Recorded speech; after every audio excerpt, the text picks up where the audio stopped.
Hello learners, welcome to I S marathon.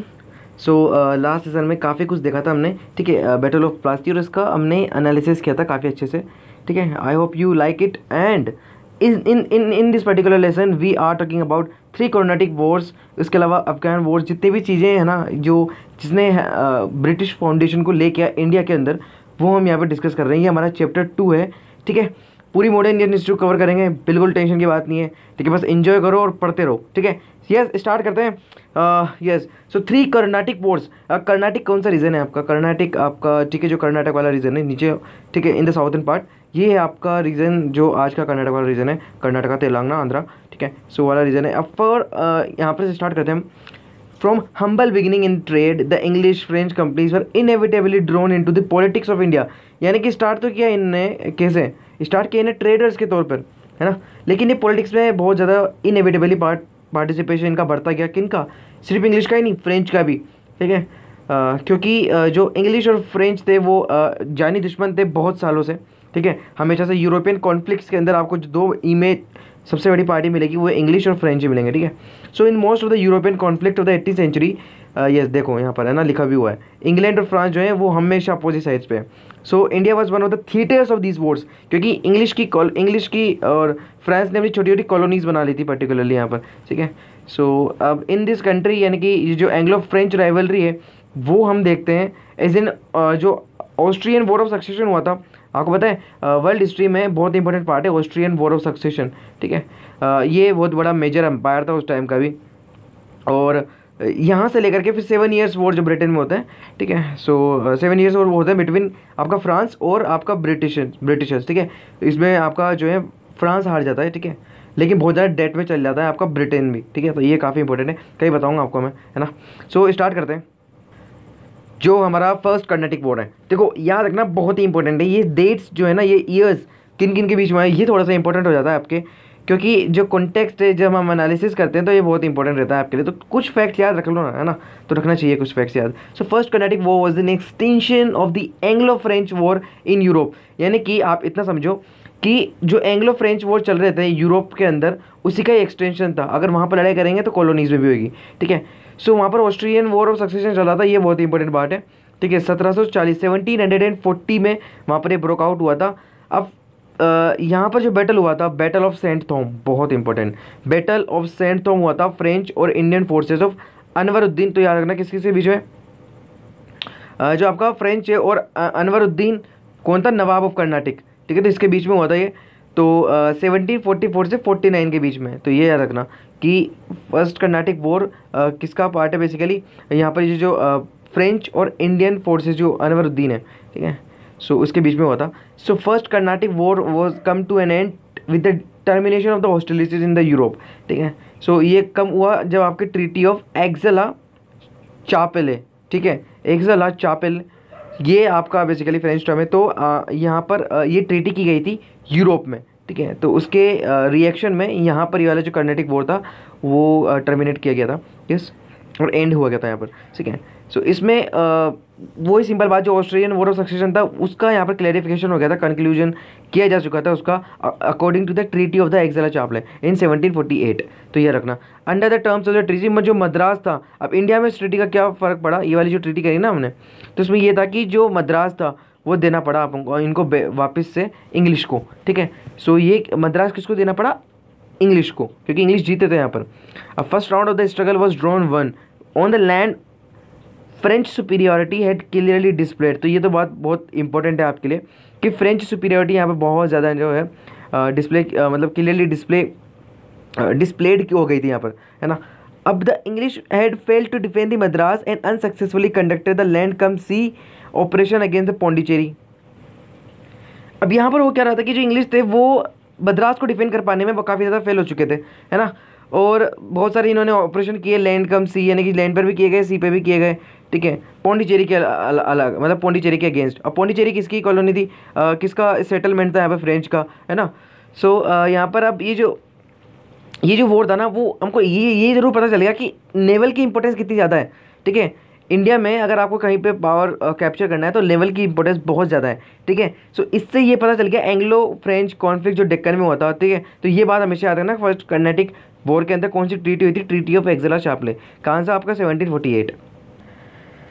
अब guys आपको यहाँ पे एक बात बताना चाहता हूँ मैंने एक एक कर्नेटिक वॉर को, एक जो हमें अब यहाँ पे तो पढ़ ही रहे हैं, इसको कोई दिक्कत नहीं है, ये भी एक फुल कॉम्प्रिहेंसिव कोर्स है, लेकिन आपको और ज़्यादा डिटेल में जाना है ना, तो मैं लिंक नीचे डालता हूँ, अभी रुको, आप अनअकैडमी पे जा करके मेरा देखो, ठीक है। और मैं आपसे पहले कह चुका हूँ, हमेशा कहूँगा कि कोई भी किसी को भी 1 रुपया देने की ज़रूरत नहीं है आपको, कहीं भी कोई से भी प्लेटफॉर्म पे अगर कहीं पे फ्री चीज़ अवेलेबल है तो उसके पैसे देना भी क्यों चाहिए, ठीक है। तो किसी को 1 रुपया भी देने की ज़रूरत नहीं है, बस आप जो है आपके पास नेट हो और आपके पास यूट्यूब हो, बस, है ना। और अनअकैडमी पर जाए तो फ्री लेक्चर देखे सिर्फ, है ना। यस, तो सेकंड कर्नाटिक वॉर जो कब से हुआ? 1749 से। अब ये ट्रीटी ऑफ ये एक्सेला-चैपले तो ज़्यादा चली नहीं, है ना। तो हाथों हाथी जो है सेकंड कर्नाटिक वॉर अगले ही ईयर में 1749 में स्टार्ट हो चुका था। सो ये first Carnatic war has whetted the political ambition of the Dupleix. अब ड्यूप्लेक्स कौन थे भैया? ड्यूप्लेक्स का नाम बहुत ही ज़्यादा जो है बहुत बड़ा है फ्रेंच में, ठीक है। फ्रेंच मिलिट्री कमांडर थे ये, who played a critical role in French victory in the first round of the war, ठीक है। देखो अब क्या था कि जो हमारा फर्स्ट कर्नाटिक वॉर था उसके अंदर फ्रेंच का डोमिनेशन बहुत ज़्यादा हो चुका था, है ना। तो यहाँ पर बात यह है कि उसमें ड्यूप्लेक्स का काफ़ी अच्छा रोल था, है ना। अब ये मैंने अपने उस वाले कोर्स के अंदर और डिटेल में समझाया है, मैं चाहता हूँ आपसे प्लीज़ एक बार जाएँ और उसको देख के आएँ, है ना। और हम तो इसके अंदर और डिटेल में जाएंगे सही, ठीक है, लेकिन उसके अंदर क्योंकि हमको समझना ये है कि उसके अंदर मुझे जो नहीं पढ़ा पाया मैं, ठीक है, ड्यू टू टाइम कॉन्स्टेंट, वो इसके अंदर मैं ऐड कर जाऊँ, है ना, ठीक है। So yes, the much sought war opportunity was provided in the disputed succession on the thrones of जो आपका हैदराबाद और कर्नाटक है, ठीक है। अब Dupleix who saw that this fluid political situation is an opportunity, यहाँ पर थ्रोन को लेकर के दिक्कत होने लग गई, कहाँ पर? हैदराबाद में और कर्नाटक में, ठीक है। तो अब इंटरनल डिसबैलेंस आएगा तो क्या करेगा? एक्सटर्नल पावर्स अग्रेसिव हो जाएगी, ठीक है। सो यहाँ पर ड्यूप्लेक्स जो थे उन्होंने पॉलिटिकल सिचुएशन का अपॉर्चुनिटी देखा यहाँ पर, ठीक है, और उन्होंने डिसाइड किया कि जो है वो मुजफ्फर जंग को है जो सपोर्ट करेंगे डेक्कन की सूबेदारशिप के लिए, ठीक है। तो याद रखना, मुजफ्फर जंग की सूबेदारशिप के लिए उनको क्या करेंगे? डेक्कन में सपोर्ट करेंगे, और चंदा साहेब ऑफ नवाबशिप इन द कर्नाटक, ये कर्नाटक है, ठीक है, उनको यहाँ पर सपोर्ट करेंगे, ठीक है। सो ये जो सेकेंड कर्नाटक वॉर था एंड थर्ड कर्नाटक वॉर था, जो कि अब इस सेकेंड कर्नाटक वॉर के बाद देखेंगे। सेकेंड में क्या हुआ था कि जो हमारा कंटेंडर्स थे जो फ्रेंच ने सपोर्ट किए थे, अब उनकी विक्ट्री हो चुकी है भाई, है ना, वो विक्टोरियस रहे थे, ये याद रखना, ठीक है। तो सक्सेशन के वॉर में फ्रेंच ने इसको सपोर्ट किया, उन्होंने विक्टोरियस रहे वो, ठीक है। तो अब निज़ाम सरेंडर कर चुका था, यहाँ पर जो डिस्ट्रिक्ट थे, ये बहुत इंपॉर्टेंट है, नॉर्थ सरकार्स, ठीक है, of the French to the French, यानी कि फ्रेंच को दिया गया निज़ाम के द्वारा, ठीक है। तो उन्होंने अपने एम्पायर का थोड़ा सा जो है कुछ डिस्ट्रिक्ट्स जो नॉर्थन सरकार किसको दिया? फ्रेंच को दे दिया गया, ठीक है। So further at the request of the new सूबेदार, जो न्यू सूबेदार बना यहाँ का, ठीक है।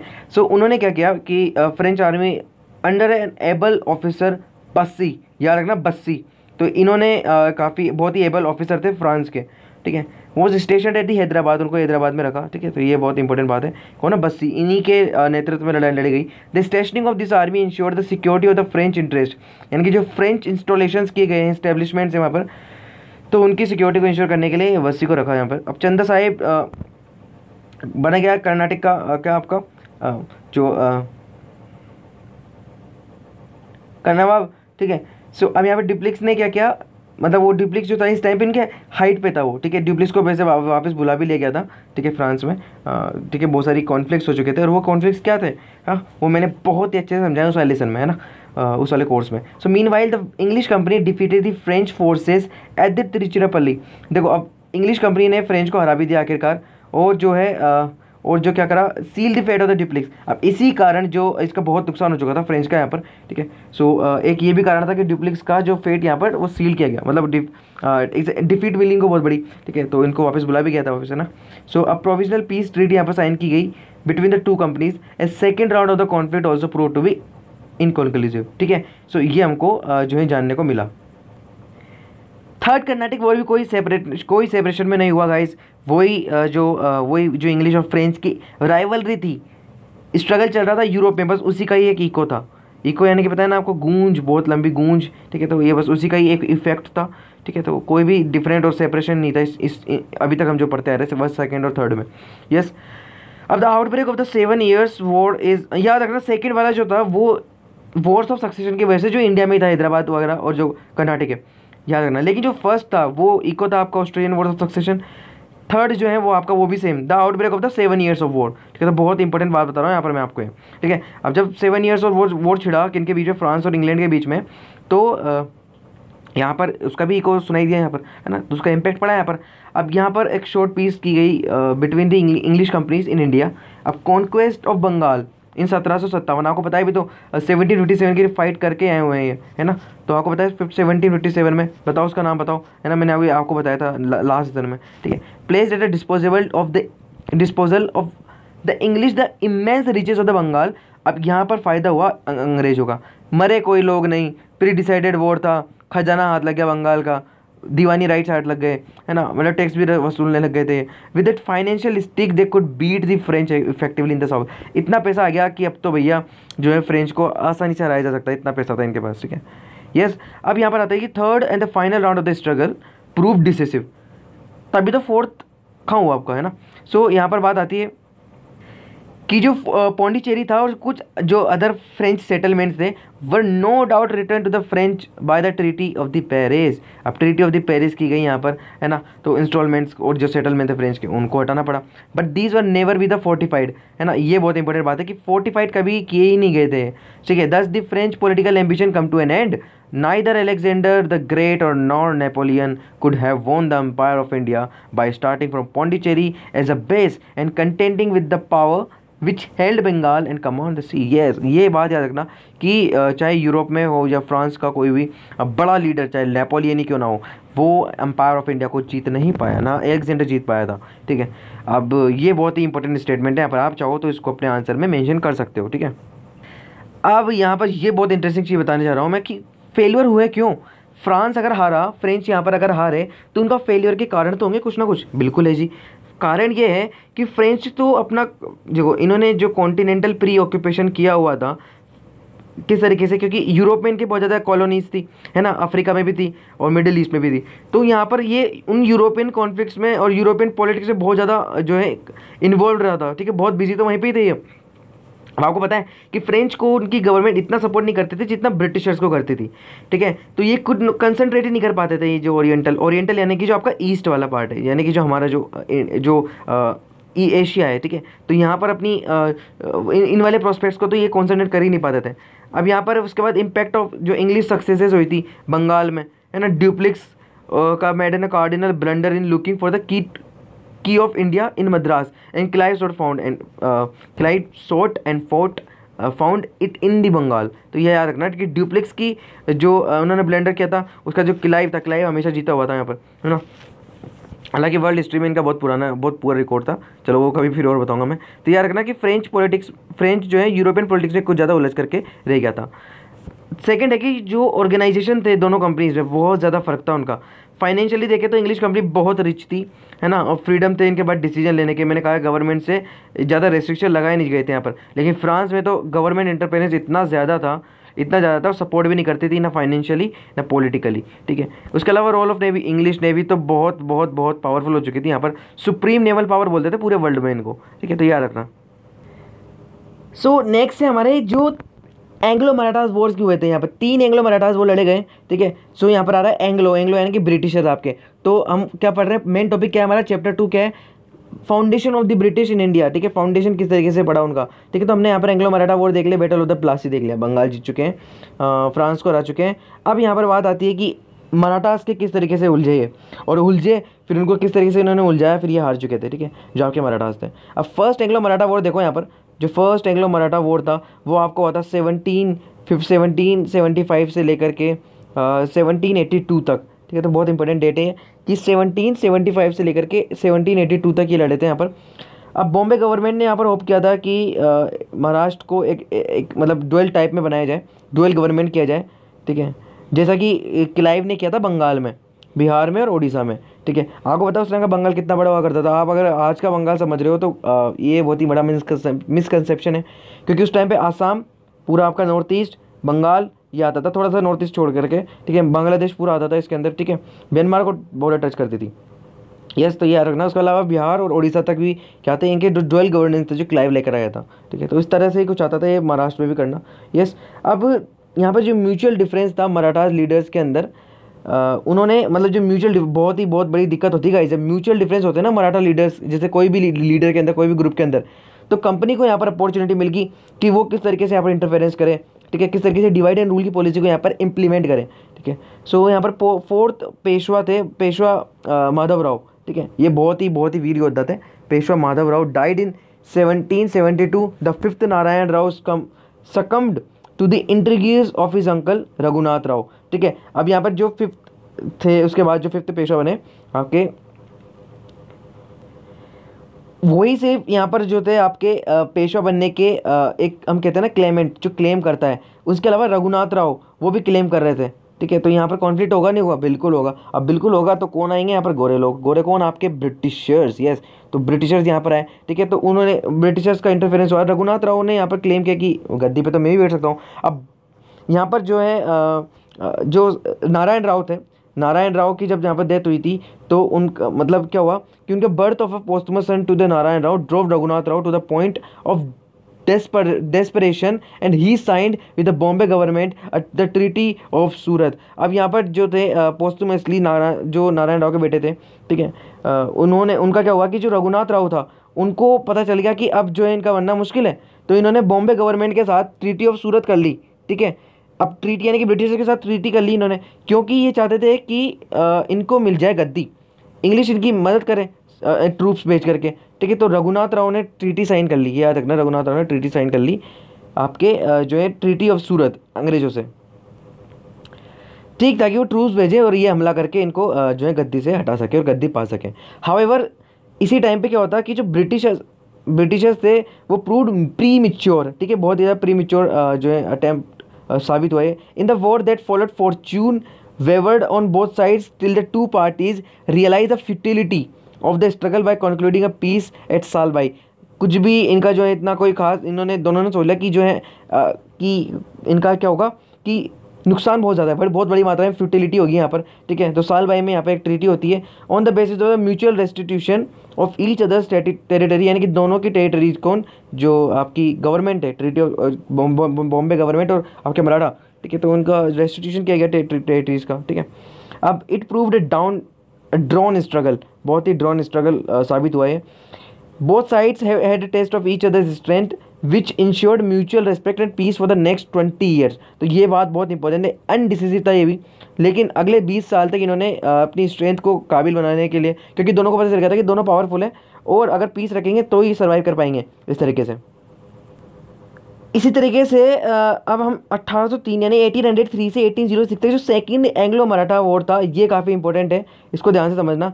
और अगर आपको और ही ज़्यादा डिटेल में जाकर के पढ़ना है तो मैंने जो है लाइन टू लाइन पढ़ा है, लाइन टू लाइन, ठीक है, मेरे कोर्स में। प्लीज़ जाकर के देखो, ठीक है, प्लीज़ जाकर के देखो उसको, ठीक है। बस देख कर आ जाओ, कोई दिक्कत नहीं है आपको, फिर वापस आकर के इसको वापस देख लो, ठीक है। अब सेकंड एंग्लो मराठा वॉर जो है, इसमें हमने काफ़ी ज़्यादा एडिशन किए हैं, इसलिए मैं आपसे कहता हूँ उसको बार बार देख लो, क्योंकि वो बहुत ही बेसिक है, ठीक है, और इम्पोर्टेंट भी। सो अब सेकेंड फेज चला इसका स्ट्रगल का, ठीक है। अब पहले क्या था कि जो फ्रेंच का जो इन्होंने हालत की थी अंग्रेज़ों ने, उससे रिलेटेड था ये, याद रखना कि जो फ्रेंच मेनेस हुआ था इंडिया में, ठीक है, उसी से रिलेटेड था ये। वेलेजली आया भैया यहाँ पर। अब वेलेजली आया, गवर्नर जनरल बन करके आया 1798 में गवर्नर जनरल बन करके कौन आया, वेलेजली, ठीक है। अब इसकी भी पॉलिसीज तो बहुत ही इंपीरियलिस्ट थे, है ना, ये खुद भी बहुत इंपीरियलिस्ट तरीके का इंसान था, ठीक है। And believe that the only possible way to safeguard India against French danger is imperialist, ठीक है। सिर्फ और सिर्फ इंपीरियलिज्म को जो है बढ़ावा दो यहाँ पर, तभी आप फ्रेंच से बच करके जो है उनको हरा सकोगे यहाँ पर, ठीक है। अब इन्होंने बहुत ही रिलेंटलेसली परसुएट किया जितने भी इनफेमस, जैसे कि सब्सिडरी अलायंसेस था, ठीक है, सब्सिडरी सिस्टम ऑफ अलायंस, है ना। बहुत ही चिंता मत करो, बहुत ही डिटेल में एक एक पॉलिसी को लेकर के समझाऊंगा मैं आगे, है ना। तो वेलेजली की, डलहौजी की, है ना, बाद में।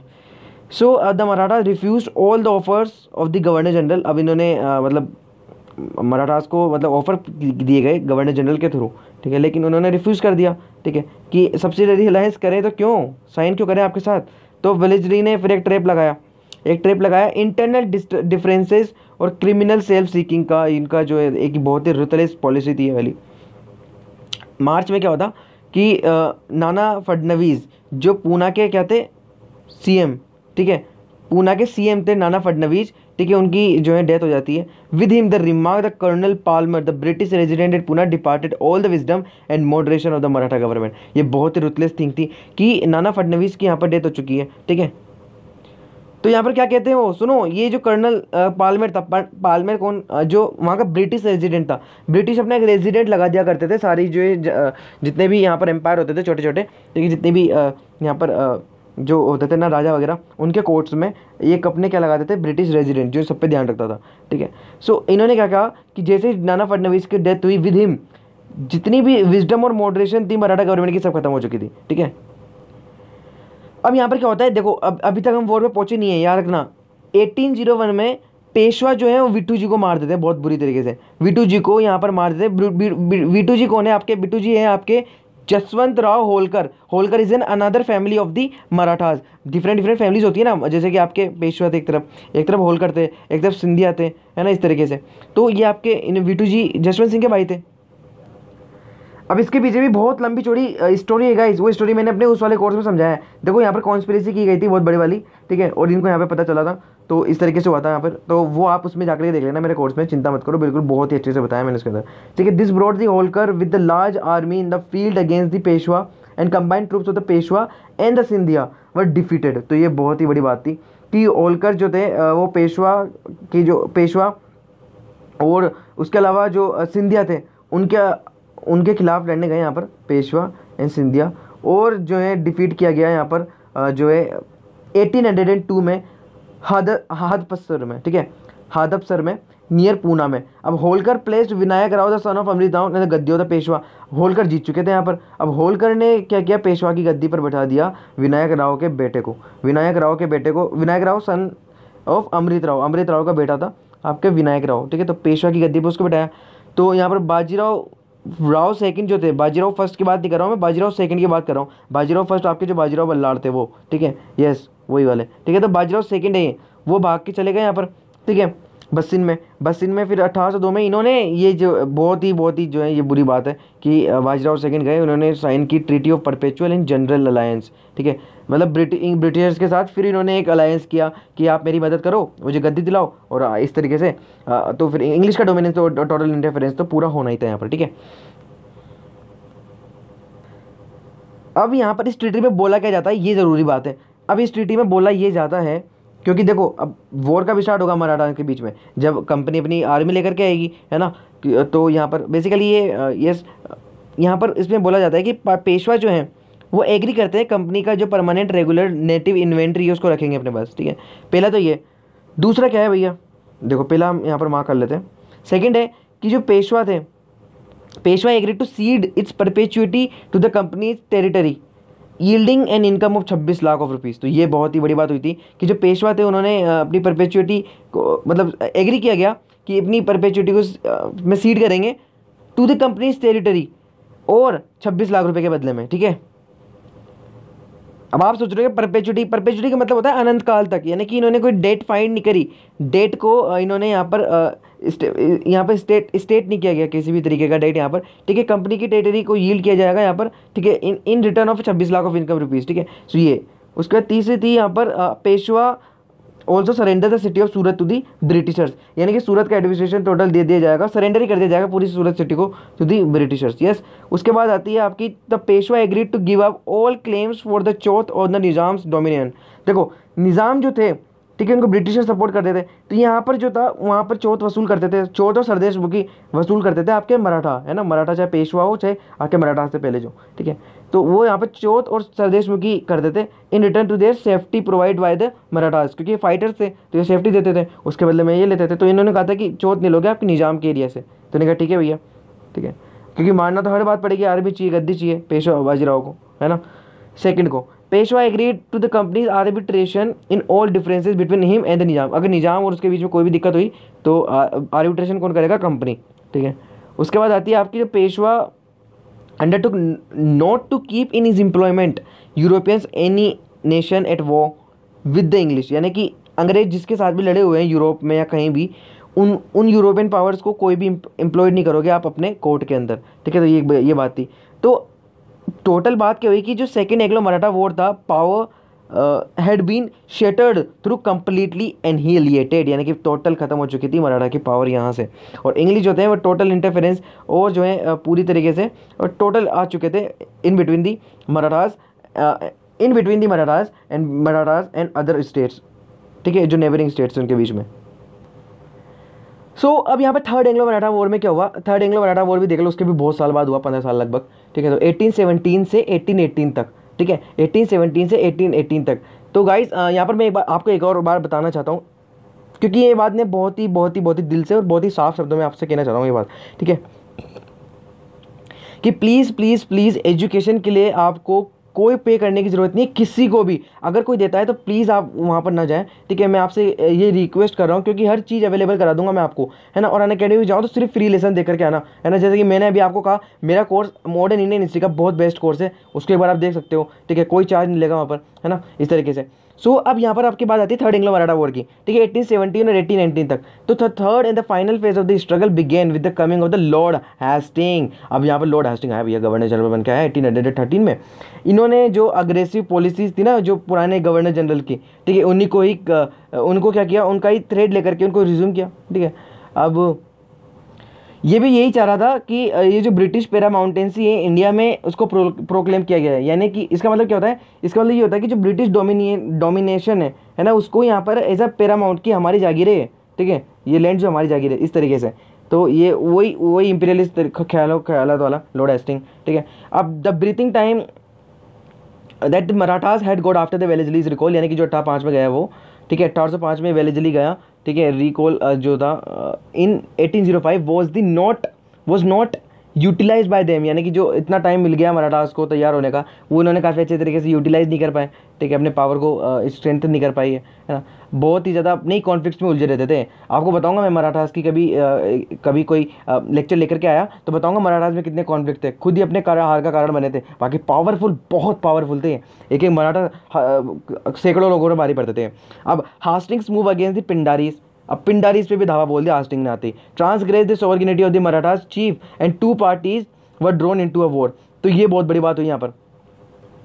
इसके पीछे भी बहुत अच्छी और बहुत ही इंटरेस्टिंग स्टोरी है, क्योंकि देखो अब यहाँ पर ये क्या था कि पिंडारीज पे इन्होंने धावा बोला अंग्रेजों ने, तो मराठास को ये लगा कि ये हमारी सोवरेनिटी पर आहत है, हमारी सोवरेनिटी पे ये अटैक कर रहे हैं। तो मराठास को ये लगा। अब 2 पार्टीज जो है फिर से किसमें आ गई वॉर के अंदर, ठीक है। तो इस तरीके से थर्ड एंग्लो वॉर स्टार्ट होता है पिंडारीज के चक्कर में, ठीक है। अब entire Maratha force was rooted by the superior military power of the, ठीक है, पूरी रूटेड ऑफ कर दिया, पूरी तरीके से फुल फोर्स लगा दिया अंग्रेजों ने मराठास को हराने में। Bajirao possessions of the Poona and it's district were merged into the Bombay presidency, ठीक है। अब बाजीराव जो सेकंड थे उनकी यहाँ पर कहते हैं डिस्ट्रिक्ट, पूना तो उनके पास था ही सही, है ना, तो उसको भी मिला लिया गया किसके अंदर, उसको मिला लिया गया बॉम्बे प्रेसिडेंसी के अंदर, ठीक है। अब while the other princes were confined to a greatly reduced territory in the subordination. अब तो यूँ मानो टोटली खत्म हो चुका है वाला एम्पायर। अब ये जो आ चुके हैं वो किसके सबॉर्डिनेशन में आ चुके हैं, कंपनी के, ठीक है। सो ये था आपका थर्ड एंग्लो मराठा वॉर। अब यहाँ पर एक बहुत खास बात बता रहा हूँ, बहुत ध्यान से सुनना है इस बात को, क्योंकि मराठास के लिए मैं अगले से लेसन तो लेकर के आऊँगा जो क्या क्या कॉन्फ्लिक्ट थे इनके अंदर, ठीक है। शिवाजी राजे, इनकी पूरी डायनेस्टीज को मैं लेकर के आऊँगा, आप बिल्कुल भी चिंता मत करना, ठीक है, बहुत इंटरेस्टिंग होंगे वो। लेकिन उसके पहले कुछ जो है मेंस पर्सपेक्टिव से यहाँ पर आंसर्स देखो आप, है ना, इस सेम तरीके से आप आंसर जो है यहाँ पर आप लिख सकते हो इस तरीके से। कॉजेज कहते हैं हारे क्यों, देखो सबसे पहले तो थी इनएप्ट लीडरशिप। ऐसा नहीं था कैरिज्मा नहीं था, यस बिल्कुल था, बहुत पावरफुल थे, लेकिन इनएप्ट लीडरशिप थी, ऑर्गेनाइज नहीं कर पाते थे, है ना, organise. The character of the Maratha state being despotic, बहुत बार जो जिनके पास पावर आती थी वो डेस्पोट हो जाता था, ठीक है। पर्सनैलिटी और character of the head of the state counted for much, यानी कि अपने आप को तानाशाह टोटल मारने लग गए थे। In the absence of the settled constitution, इनका कोई डॉक्यूमेंट नहीं था, इसके अकॉर्डिंग कोई रूल्स एंड रेगुलेशन नहीं होते थे, है ना। शिवाजी राजे के टाइम पे थोड़ी बहुत यहाँ पर जो था डिसेंट्रलाइजेशन किया था, लेकिन the state descended into a terrible engine of the operation in the hands of the worthless and shellfish leaders. बहुत सारे मराठास में से लीडर्स थे जो क्या थे, वर्थलेस और सेल्फिश। कैसे, देखो मैंने आपको बताया थर्ड एंग्लो मराठा वॉर का क्या कारण बना, ठीक है। जो आपके बाजीराव सेकंड थे, पेशवा बाजीराव सेकंड, वो गए थे उनके पास, ठीक है, ब्रिटिश से ट्रीटी कर ली उन्होंने, तो ये हुआ। उसके अलावा दौलत राव सिंधिया, ठीक है, दौलत राव सिंधिया आपको बताया किस तरीके से इन्होंने भी, yes, who control the supreme government at Poona by their misdeeds, brought the doom of the empire, doom यानी brought the doom of the empire, empire का जो टोटली तरीके से जो है परास्त हो चुका था। Build by the effort of the Bajirao first and the successor, यानी कि बाजीराव फर्स्ट जो बल्लाड़ थे उनके अलावा उनके जो फर्दर सक्सेसर आए थे, उन्होंने इतनी मेहनत से बनाया, उनको पूरा डुबा चुके थे फर्दर के जो सक्सेसर थे। तो सेम कुछ हम देख सकते हैं कि जो fall of the mighty Mughals थे उसी से रिलेटेड है थोड़ा बहुत, है ना, लेकिन फॉर्म डिफरेंट है, याद रखना। Inherent defects of the Maratha state, inherent defects क्या थे? इनहेरेंट डिफेक्ट इस तरीके से थे कि जो मराठी स्टेट में at no time at any cost, यानी कि any concentrated attempts has been made at well thought out organised communal improvement, यानी कि इन्होंने कभी सोचा ही नहीं कि किस तरीके से हमारी जो कम्युनिटी है उसको एज एन ऑर्गेनाइज्ड वे में हमको चलाना चाहिए, ठीक है। एजुकेशन, यूनिफिकेशन, ठीक है, इसके मतलब unification of the people either under the Shivaji और अंडर द पेशवाज, ठीक है, किसी के अंदर नहीं सोचा गया। ये वाली बात तो हमको बहुत ही ज़्यादा क्रिटिसाइज़ करने को मजबूर करती है इस चीज़ का, लेकिन जो है ये एक बात याद रखना कि शिवाजी के टाइम पे जो लोकल मैन्युफैक्चरर्स थे, ठीक है, इकोनॉमी पे इन्होंने काफ़ी अच्छा ध्यान दिया था, और आर्मी पे भी, और नेवी तो इन्होंने पूरी खड़ी कर ली थी बड़ी बार, है ना। तो शिवाजी ने के टाइम में बहुत बड़ी नेवी इन्होंने खड़ी कर ली थी, क्योंकि ये बहुत अच्छे से ये क्या करते थे, गोरिल्ला वॉरफेयर टैक्टिक्स के तौर पर फोर्ट भी जीते इन्होंने और नेवीज़ को भी जीता इन्होंने। अंडर द पेशवाज कोई ने भी यहाँ पर यूनिफाई करने की कोशिश नहीं करी।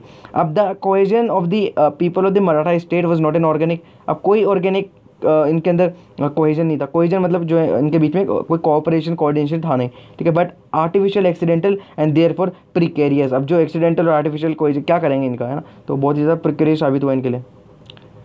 उसके बाद आता है आपका जो absence of the stable economic policy जो थी, यानी कि कोई इकोनॉमिक पॉलिसी नहीं। मैंने आपसे पहले कहा कि जो मराठा स्टेट था वो हार्डली था जो स्टेबल पॉलिटिकल सेटअप हो, हमेशा किस पे डिपेंड करते थे, लूटपाट पे, ठीक है, कभी चौथ और कभी आपके सरदेश मुखी पे, है ना, और जो कभी कभी ये लूटते थे ना उसमें ये ट्रेजर लूट करके ले आते थे, तो ये उस पर मैक्सिमम डिपेंड रहते थे। और सेकंड सोर्स ऑफ इनकम ये था कि ये लड़ते थे एज एन जो मतलब किसी के रिप्रेजेंटेशन में, यानी कि कोई को लड़ना चाहा तो ये उसकी तरफ से लड़ते थे, लड़ाके होते थे, ठीक है। सो उसका पैसा आता था इनको, उसका पैसा मिलता था। अब during the long wars against the Aurangzeb के खिलाफ काफ़ी सालों तक लड़े the Maratha people have been uprooted, जड़ से उखड़ चुके थे, है ना। अब the peasants had given up the cultivation and joined the profession of the soldier, ठीक है। अब ये हुआ कि कुछ पीजेंट ने तो कल्टिवेशन छोड़ करके सोल्जर आ गए, है ना। तो इस तरीके से even after the withdrawal of the Mughals from the Maharashtra the Maratha people try to live on the sword, हमेशा ये टोटली डिपेंड हो चुके थे, कल्टिवेशन तो उनका कोई नाम का नहीं था, ठीक है। Now fighting and plundering the Mughals in their provinces in Gujarat, Malwa and Bundelkhand. और यूरोपियन, जैसे कि और यूरोपियन पावर्स होती थी, है ना, दूसरी जो डायनेस्टीज थे, हैदराबाद और जो है मैसूर, ठीक है, तो उसमें ऐसा नहीं था, उसमें ये इकोनॉमी पे भी काफ़ी प्रॉपर ध्यान देते थे, लेकिन मराठास में ये चीज़ ले कर चुकी थी। उसके बाद weakness of the Maratha political setup नहीं था, ठीक है। यहाँ तक कि हेड एज यानी कि हाई जो मराठा एम्पायर था उसमें भी बहुत ही कॉन्फेडरेशन जो था बहुत ही लूट था। अब कॉन्फेडरेशन क्या होता है, और ये सब मैं आपको पॉलिटिकल साइंस में बहुत अच्छे से बता सकता हूँ। बेसिकली मिली हुई होती है ना, मतलब मिल करके बनती कॉन्फेडरेशन, ठीक है, इस तरीके से। So under the leadership of the Chhatrapati and later the Peshwa, ठीक है, तो ये हम देख सकते हैं कि लूज कॉन्फेडरेशन बहुत ज़्यादा, सेंट्रलाइजेशन और पावर जो थी मोस्ट थी। Just as the Peshwa usurped the power of the Chhatrapati, the subordinate warlord usurped the authority of the जो है पेशवा, ठीक है। मैंने आपसे कहा कि जैसे छत्रपति गए तो वॉरलॉर्ड्स ने सर ऊँचा किया अपना, ठीक है। सो ये मुगल के टाइम पे भी होता है, आपको पता है, मुगल के टाइम पे हैदराबाद उसी का ये कारण है, ठीक है। सो पावरफुल चीफ जैसे कि गायकवाड़, मैंने आपको बताया गायकवाड़, होलकर, सिंधिया और भोंसले, इन्होंने अपने अपने सेमी इंडिपेंडेंट किंगडम्स को बना लिया, ठीक है, और लीव सर्विस में चले गए। अथॉरिटी तो मानते थे पेशवा की, लेकिन जो है लीव सर्विस में चले गए, ठीक है। बहुत बार क्या होता था कि ये गायकवाड़ थे, होलकर थे, सिंधिया थे, भोसले, ये आपस में भी बहुत ज़्यादा लड़ते थे, तो ये एक बहुत बड़ी कमी थी इनके अंदर। अब आते हैं आपकी बात पे इंफीरियर मिलिट्री सिस्टम जो था, इंफीरियर मिलिट्री सिस्टम जो था मराठास का, इंफीरियर मिलिट्री सिस्टम जो था मराठास का इन कंपैरिजन टू दी आपका ब्रिटिशर्स। क्यों? क्योंकि देखो अब चल रहा है वहाँ पर क्या इंडस्ट्रियल रेवोल्यूशन स्टार्ट होने वाला है यहाँ पर, और जो है काफ़ी हद तक जो है वो नए टेक्नोलॉजी के हथियार लेकर के आ चुके हैं यूरोपियंस वहाँ पर, ठीक है। So in the military strength Marathas was not match for the English, है ना, लड़ ही नहीं सकते थे वो, ठीक है। Though not lacking in a personal prowess and valour में भी काफ़ी कम थे। In the Marathas were inferior to their opponent in the organization of the forces in war weapons, disciplined action and effective leadership, ठीक है। तो इसमें भी अब यहाँ पर आती है जो इंग्लिश डिप्लोमेसी, बहुत ही सुपीरियर लेवल की ये डिप्लोमेसी किया करते थे इंग्लिश, ठीक है। नेगोशिएशंस पे लेकर के आए ही जाते थे, ठीक है, थ्रू जो है या तो कैरेट और इंस्टिक पॉलिसी किस तरीके इनको इस्तेमाल करनी पड़े, ये करते थे। अब the English were superior to the Maratha in the game of diplomacy, ये तो आपको मानना पड़ेगा। Before actual operations would start the company would take care of the to win the alliance, यानी कि कभी भी ये आपको जो डायरेक्ट अटैक नहीं करेंगे, पहले अलाइज बनाएंगे आपके नेबर्स को, ये आपके एज एन अलायंस लेकर के आएंगे अपने अंदर, ठीक है। उसके बाद आपको आइसोलेट कर देंगे डिप्लोमेटिकली, ठीक है। अब आइसोलेट किया, अब आपके पास कोई है ही नहीं, फिर ये पूरी मिलिट्री को, पूरी कंपनी को लेकर जाते हैं पर्टिकुलरली जहाँ पर इनको जाना होता है ना, ठीक है, इनके टारगेट पे, और फिर इनको आइसोलेट कर करके पूरा जो है ब्रिटिश डोमिनेशन को उनको एक्सेप्ट करने के लिए मजबूर कर देते हैं। यस, अब the absence of the unity among the Marathas chief considerably simplify the task. अब ब्रिटिशर्स के लिए ईजी इसलिए पड़ गया क्योंकि यूनिटी नहीं थी मराठास में, बहुत सारे छोटे छोटे दल बने हुए थे, है ना, तो इस कारण बहुत ही ज़्यादा जो है ब्रूटल तरीके से यहाँ पर जो है मराठास को ख़त्म होना पड़ा। अब मराठास जब अहमद शाह अब्दाली और उसके बाद में उनसे भी लड़े गए जो, ठीक है, तो उस टाइम पे भी इनके पास इतने हथियार सुपीरियर नहीं थे। उसके अलावा बहुत ही इंटरेस्टिंग कहानी है, वो तो मैं अभी आपको सुनाऊंगा आगे, ठीक है। सो जब उसकी लड़ाई होगी वहाँ पर, ठीक है, जब पानीपत में लड़ेंगे, ठीक है, तो उसके बताऊँगा मैं ना। सो नेक्स्ट है आपका जो सुपीरियर इंग्लिश एस्पाइनेज है।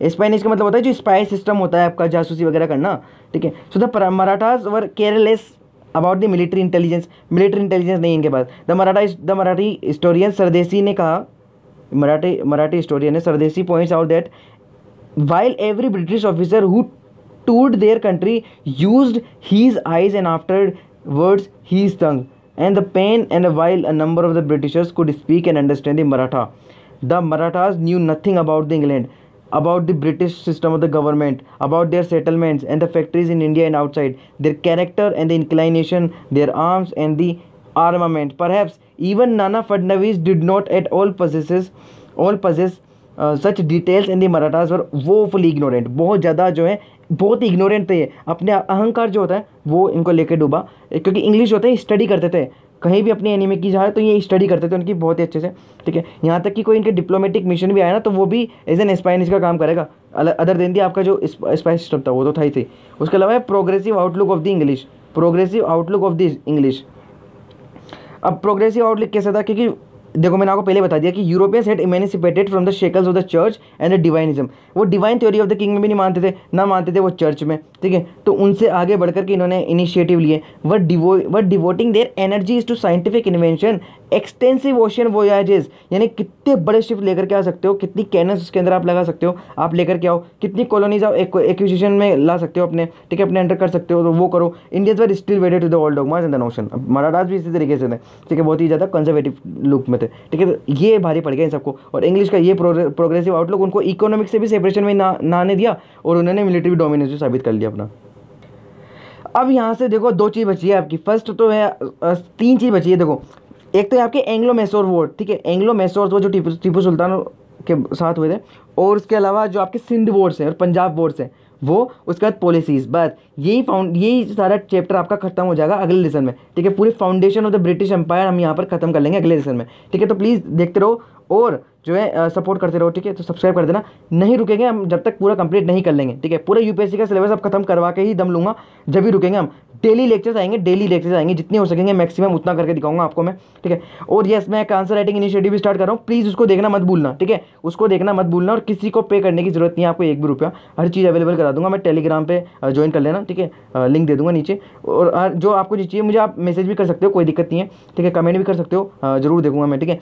सो यस, तो याद रखना, IAS marathon starting a new education revolution, ठीक है। यस, सो अगले एग्जाम देखते हैं 4 एंग्लो मैसूर वॉर, फिर सिंध पंजाब, उसके बाद जो पॉलिसीज थी, देखिए डॉक्ट्राइन ऑफ लैप्स वाली, ठीक है, उसका सब्सिडरी अलायंस, ठीक है, ये सब देखेंगे। फिर आपका जो है ये चैप्टर खत्म हो जाएगा, उसके बाद हम कुछ इंटरेस्टिंग चीज़ पे जो है पढ़ना स्टार्ट करेंगे, ठीक है। तो जब तक के लिए stay tuned and have a nice day. Please subscribe कर दो अगर आपको नोटिफिकेशन चाहिए तो, ठीक है, और शेयर कर देना अपने फ्रेंड्स जितने भी लोग हैं जो पढ़ना चाहते हैं, फ्री एट ऑल अवेलेबल करा दूंगा हर चीज़, ठीक है। Thank you and so much,